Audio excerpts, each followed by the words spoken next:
लेख्नुभयो सबैले? डेजाल्ट प्रयोग गर्दैछौ आज, डेजाल्ट ग्रामर पढ्दैछौ। डेजाल्टलाई भनिन्छ द्याट्स वाइ, यो हाफजार्ड सेन्टेन्स हो, त्यसरी यसको भर्ब सेकेन्ड पोजिसनमा हुन्छ। डेजाल्ट चाहिँ हामीले रिजल्ट र रिजन देखाउनको लागि प्रयोग गरिन्छ। म आज बिरामी छु, त्यसैले म घर बस्छु। मेन क्लज के हो त? हाफजार्ड भनेको मुख्य कारण। घर बस्नुको मुख्य कारण के हो? बिरामी हुनु। जस्तै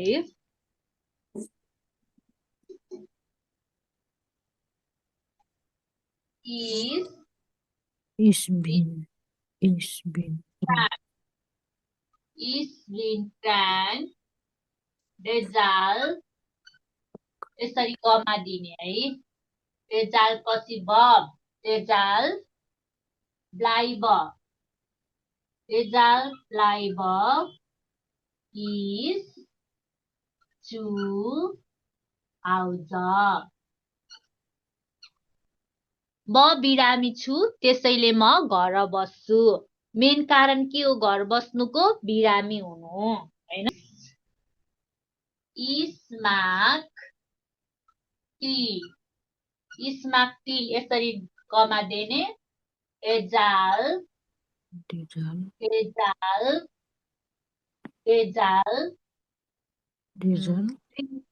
टी हैन। ड्रिङ्क टी, मलाई टी मन पर्छ। टी पिउनुको कारण के हो? मन पर्नु। मलाई टी मन पर्छ, त्यसैले म T पिउँछु।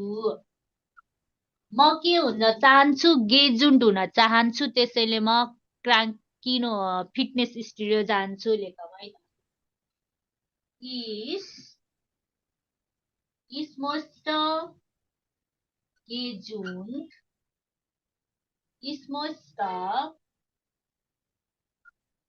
gesund bleiben, ist most gesund bleiben, deshalb